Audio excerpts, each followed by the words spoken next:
नमस्कार विद्यार्थी मित्रांनो, आजच्या या भागामध्ये आपण वर्ग 8वा विषय मराठी मधील गोधडी ही कविता घेणार आहे। गोधडी डॉक्टर कैलास दौड यांनी लिहिलेली ही कविता आहे। डॉक्टर कैलास दौड यांनी लिहिलेली ही कविता आहे। या कवितेमध्ये आपल्याला डॉक्टर कैलास दौड यांचा जन्म 1973 मध्ये झाला। मराठी ग्रामीण कादंबरीकार, ग्राम जीवनातील वास्तव्याचे चित्रण करणारे लेखक, कवी म्हणून प्रसिद्ध। त्यांच्या पानधुई व कापूस काळ या कादंबऱ्या, उसाच्या कविता, वसान, भोग सरू दे उन्हाचा, अंधाराचा गाव माझा हे कविता संग्रह त्यांचे प्रसिद्ध आहे। तसेच त्यांनी एक सुगीचे अखेर हा कथासंग्रह, तऱ्हेचे पाणी हा ललित लेख संग्रह तसेच इत्यादी लेखन प्रसिद्ध आहे। लेखनासाठी 5वीहून अधिक अत्यंत पुरस्कारांनी त्यांना सन्मानित केलेलं आहे। तसंच या कवितेमध्ये त्यांनी गोधडी या कवितेमध्ये कैलास दौड यांनी म्हटलं आहे की गोधडी ही केवळ पांघरूण नाही आहे, जे गोधडी ही केवळ पांघरूण नव्हे तर दारिद्र्याने पोळलेल्या जगण्यावर फुंकर घालणारा प्रेमाचा, मायेचा स्पर्श आहे। तसेच गोधडी हे आईवडिलांच्या कष्टमय जीवनाचे एक प्रतीक आहे। गोधडीच्या रूपाने कौटुंबिक नात्यामधील आठवणीचा गोप विणला आहे। याविषयीचे भावस्पर्शी चित्रण प्रस्तुत कवितेतून आपल्याला कवीने केलेले आहे। ही कविता उसाच्या कविता या काव्यसंग्रहातून घेतलेली आहे। तर विद्यार्थी मित्रांनो, आपण गोधडी ही कविता बघणार आहे। प्रथम या कवितेचं आपण वाचन करू।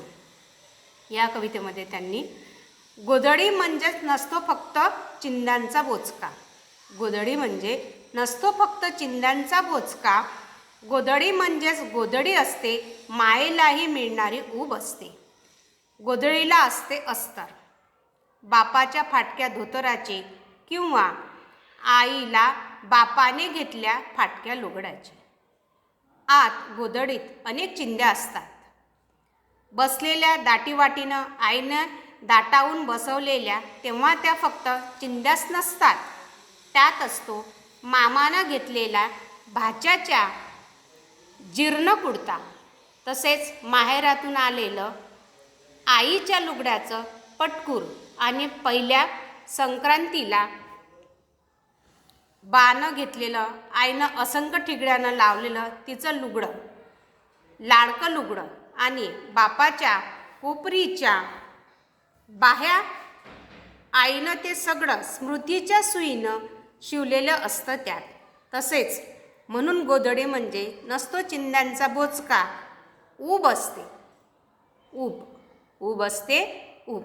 अशा प्रकारे गोधडी या कवितेमध्ये आपल्याला कैलास दौड यांनी गोधडी कवितेमध्ये सांगितले आहे की गोधडी फक्त आपण अंगावर थंडीपासून संरक्षण व्हावं म्हणून जे आपण अंगावर पांघरून घेतो ते पांघरून नसतं, ते असतं एक दारिद्र्याने पोळलेल्या जगण्यावर फुंकर घालणारा एक प्रेमाचं ते प्रतीक असतं। तसंच ते म्हणतात की गोधडीमध्ये एक मायेचा स्पर्श असतो। आता गोधडी ह्या आईवडिलांच्या कष्टमय जीवनाचं एक प्रतीक आहे। म्हणजे बघा आता गोधडी प्रत्येकाच्या घरी आता आजकाल आपण गोधडी हा प्रकार पाहत नाही, पण पूर्वीच्या काळी जेव्हा अंथरूण पांघराची जे कमतरता राहत होती तर त्याच्यामध्ये एक पांघरण्याचं वस्त्र, म्हणजे थंडीपासून संरक्षण व्हावं म्हणून एक पांघरण्याचं एक वस्त्र म्हणा किंवा एक चादरसारखं आपण ते अंगावर घेत होतो। तर त्या गोधडीमध्ये काय राहत होतं, तर गोधडीमध्ये काय राहत होतं तर जुन्या फाटलेल्या कपड्यांच्या चिंध्या त्याच्यामध्ये भरल्या जात होत्या आणि ते सुईने शिवून ते अंगावर पांघरल्या जात होतं। तर त्याच्यात काय राहत होतं, तर त्याच्यात जे घरचे जुने पुराणे कपडे राहत होते ते जुने पुराणे कपडे त्याच्यामध्ये टाकल्या जात होते। पण ते कपडे कोणते, तर जसं आता कोणी त्याच्यामध्ये जे कपडे आपण वापरत होतो ते कपडे जसे जुने जरी कपडे असले तरी ते कपडे घेण्यास जेव्हा आपण घेतो त्याच्यासाठी किती आटापिटा करून आपण ते कपडे घेतो, किंवा मामाकडे गेल्यानंतर मामाने आपल्याला कपडे घ्यावं अशी पद्धत आपल्याकडे आहे। तर ते कपडे आपण फाटले की आपण त्याच्यामध्ये टाकत होतो की त्याच्यामध्ये मागे काहीतरी आठवणी राहायच्या। म्हणून गोधडी या कवितेमध्ये आपल्याला कैलास दौड यांनी त्या आठवणीच्या प्रतीक आपल्याला सांगितलेलं आहे. गोधडीच्या रूपाने कौटुंबिक नात्यातील आठवणीचा गोप त्यांनी त्या कवितेमध्ये आपल्याला गोप गुंफलेला आपल्याला दिसतो आणि या एक भावस्पर्शी चित्रण आपल्याला या गोधडी या कवितेमध्ये दिसते. बघा विद्यार्थी मित्रांनो, आपण आता गोधडी या कवितेचा अर्थ आपण घेऊ. गोधडी म्हणजेच नसतो फक्त चिंध्यांचा बोचका. गोधडी म्हणजे नसतो फक्त चिंध्यांचा बोचका. गोधडी म्हणजेच गोंधळी असते, मायेचाही मिळणारी ऊब असते. गोधडीला असते अस्तर बापाच्या फाटक्या धोतराचं. बघा या ठिकाणी म्हटलं की गोधडी म्हणजे फक्त चिंध्याचा बोचका नसतो किंवा त्यामध्ये फक्त कपडे नसतात, तर त्याच्यामध्ये काय असते की गोधडी म्हणजे मायेलाही मिळणारी ऊब असते. म्हणजे त्याच्यामध्ये जे काही आपण कपडे वगैरे टाकतो तर ते मायेने घेतलेले किंवा मायेने मिळणारी ऊब असते किंवा ते एक आपल्या आईने हाताने घरी शिवलेलं ते एक वस्त्र असतं. गोधडीला असते अस्तर. गोधडीला अस्तर असते. आता अस्तर तरी कोणतं, तर घरी जे फाटके जे लुगडे वगैरे राहत होते, धोतर वगैरे राहत होते, त्याचं अस्तर केल्या जात होतो आणि त्याच्या मागे काहीतरी आठवणी दडलेल्या असायच्या. आईला बापाने घेतलेल्या फाटक्या लुगड्याचं अस्तर त्याच्यामध्ये राहत होतो. तर आतमध्ये काय राहत होतं, तर अनेक चिंध्या असतात. बसलेल्या दाटीवाटीने आईने दाटवून बसवलेल्या, तेव्हा त्या फक्त चिंध्या नसतात, त्यात असतो मामानं घेतलेला भाच्याचा जीर्ण कुडता. म्हणजे बघा त्याच्यामध्ये काय असते, तर त्याच्यामध्ये आईने दाटीवाटीने भरलेले घरचे फाटके कपडे असायचे. तर कोणते फाटके कपडे, तर जेव्हा मामाकडे गेलो तेव्हा मामाने घेतलेला प्रेमाने घेतलेलं एक वस्त्र म्हणजे कुडता, एक शर्ट, त्याच्यामध्ये आईने दाटीवाटीने कपडे चिंध्याच्या स्वरूपामध्ये भरलेले असते. तसंच माहेरातून आलेल्या आईच्या लुगड्याचा पटकूर पण त्याच्यामध्ये राहायचं. पहिल्या संक्रांतीला बापानं घेतलेल्या आईनं असंख्य ठिगळ लावलेलं असं लुगडंसुद्धा त्या गोधडीमध्ये राहायचं किंवा त्याचं अस्तर असायचं.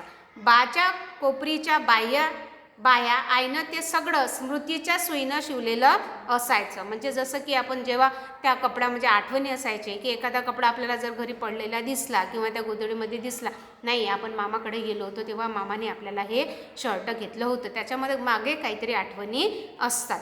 तसंच स्मृतीच्या सुईने आईने शिवलेलं त्यात, म्हणून गोधडी म्हणजे नसते चिंध्यांचा बोचका, ऊब असते ऊब. गोधडी म्हणजे नुसतं चिंध्याचा बोचका नसून त्याच्यामध्ये एक प्रकारची ऊब असते. ते एक प्रकारचं पांघरून नसून ते दारिद्र्याने पोळलेल्या जगण्यावर फुंकर घालणाऱ्या एक प्रेमाचं, मायेचं, स्पर्शाचं, ते एक कष्टमय जीवनाचं एक प्रतीक असतं.